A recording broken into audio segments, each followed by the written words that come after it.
हर हर महादेव साथिया, आप सभी का मेरे चैनल लगी जिंदगी में तहे दिल से स्वागत है। आप चल रहे हैं अर्चना वर्मा की लिखी हुई कहानी तेरे संग 11 का 79वां भाग।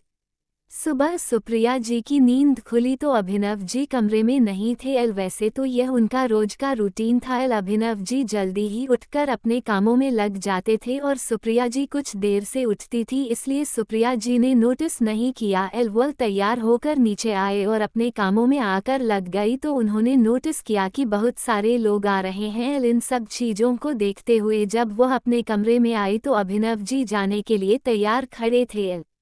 अच्छा हुआ कि आप आ गई। मैं आप ही के पास आ रहा था। सुप्रिया जी को देखते ही अभिनव जी ने कहा, कुछ ज्यादा ही जल्दी आज आप ऑफिस के लिए तैयार नहीं हो गए? अभी तो आपने नाश्ता भी नहीं किया। नाश्ता तो मैं आने की बात करूंगा अपनी बेटी के साथ और मैं आज ऑफिस नहीं जाने वाला। मैंने अभिमान को बता दिया है। मैं पलक को लेने जा रहा हूँ। उसका कमरा मैंने साफ करवा दिया है और सब कुछ अच्छे से देख लिया है, लेकिन फिर भी आप एक बार चेक कर लीजिएगा। और मुस्कान के डॉल हाउस के साथ मैंने उसका कमरा भी तैयार करने के लिए कह दिया है। डिजाइनर लगे हैं, कुछ फेर बदल करना हो तो देख लीजिएगा। वरना पलक आ जाएगी तो फिर अपने मन से डेकोरेट टाई की नोट बांधते हुए अभिनव जी ने कहा। उनकी इस खुशी और जल्दीबाजी को देखकर तो सुप्रिया जी दंग रह गई थी। क्या हुआ, आप भी चलेंगी? सुप्रिया जी को वहीं पर खड़े देखकर अभिनव जी ने पूछा।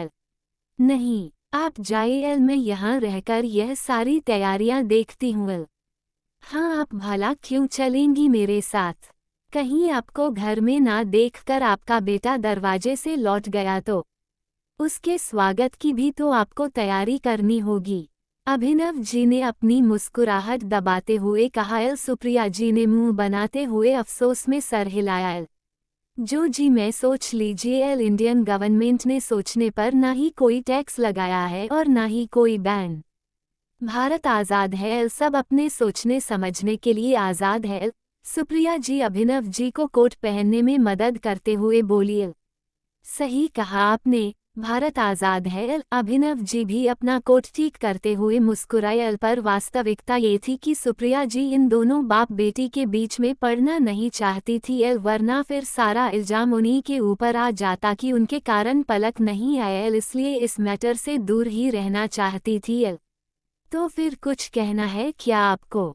जूते पहनते हुए अभिनव जी ने पूछा। उन्हें सुप्रिया जी अपने में ही कुछ उलझी उलझी सी लग रही थी। सुप्रिया जी ने इनकार में सर हिला दिया। कहने तो बहुत कुछ आई थी लेकिन चुप रह गई और भगवान से यही प्रार्थना कर रही थी कि बस पलक उनके साथ चली आए। पर फैसला तो पलक को ही लेना था। आपने जो फैसला लिया है वो बहुत अच्छा लिया है। देर से ही सही आपके कदम सही रास्ते की तरफ जा रहे हैं। कान्हा जी आपको आपके काम में सफल करें। अभिनव जी को अपनी गाड़ी की तरफ बढ़ते हुए देखकर सुप्रिया जी ने मन ही मन प्रार्थना की। गाड़ी में बैठने के बाद अभिनव जी सुप्रिया जी को देखकर मुस्कुराए और आंखों ही आंखों में उनसे सारे कामों का जायजा लेने के लिए कहा। सुप्रिया जी ने हल्के से मुस्कुराए और हाँ में सर हिलाकर उन्हें आश्वस्त रहने का आश्वासन दिया। वैसे तो अभिनव जी खुद को मजबूत दिखा रहे थे, लेकिन दिल उनका भी डर रहा था। अगर पलक वापस नहीं आई तो इसके आगे सोचने से उनका दिल बंद हो रहा था। इसीलिए पर अपने हर डर को किनारे करते हुए वह अपने कदम बढ़ा रहे थे। अपने सोचों में उलझे हुए अभिनव जी पलक के दरवाजे तक पहुंच चुके थे।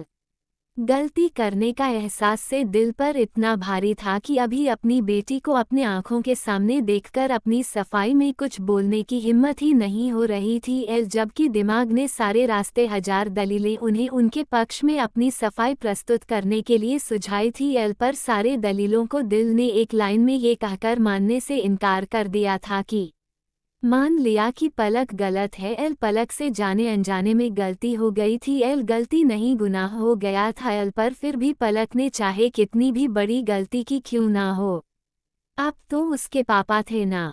क्या आप अपनी बेटी की गलती को माफ करके उसको सीने से नहीं लगा सकते थे? उसकी दुनिया के थपेड़े में अकेले उलझने के लिए छोड़ना जरूरी था? उसको घर से निकलने को कहना जरूरी था एल। जब आपने उसकी कोई बात नहीं सुनी तो अब आप किस उम्मीद के साथ उसके सामने जा रहे हैं कि वह आपकी बात सुनेगी और आप क्या कहेंगे उससे? क्या इतना कुछ होने के बाद पलक खुद घर लौटकर आना पसंद करेगी? और इस समय पलक को चुपचाप अपने सामने खड़े देखकर अभिनव जी का दिल जैसे बंद होने को आया था। उनके दिल का सारा डर बिल्कुल सच होने को आ रहा था। मुंह से तो जैसे कोई आवाज ही नहीं निकल रही थी कि वह क्या बोले।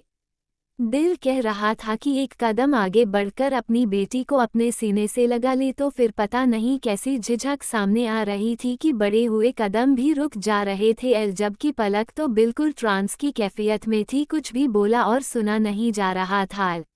अपने आप को मजबूत करके अभिनव जी ने कुछ कहने के लिए मुंह खोला था कि अचानक से दरवाजे के पल्ले हिले और इसी वक्त अभिनव जी को ऐसा लगा कि पलक ने गुस्से में उनको देखकर दरवाजा बंद करने के लिए दरवाजा पकड़ा है। अभिनव जी का दिल तो उछलकर उनके हलक से बाहर होने को आया था। बेशक रूठकर गुस्सा करने का हक तुम्हें है, पर नाराजगी में भूल न जाना। इन्हीं उंगलियों को थाम कर तुमने चलना सीखा था, आज इस बड़े हुए हाथ को छोड़ न जाना। क्या करेगी पलक, जानने के लिए बने रहे अगले भाग तक। तब तक के लिए वीडियो को लाइक और चैनल को सब्सक्राइब करना मत भूलिएगा।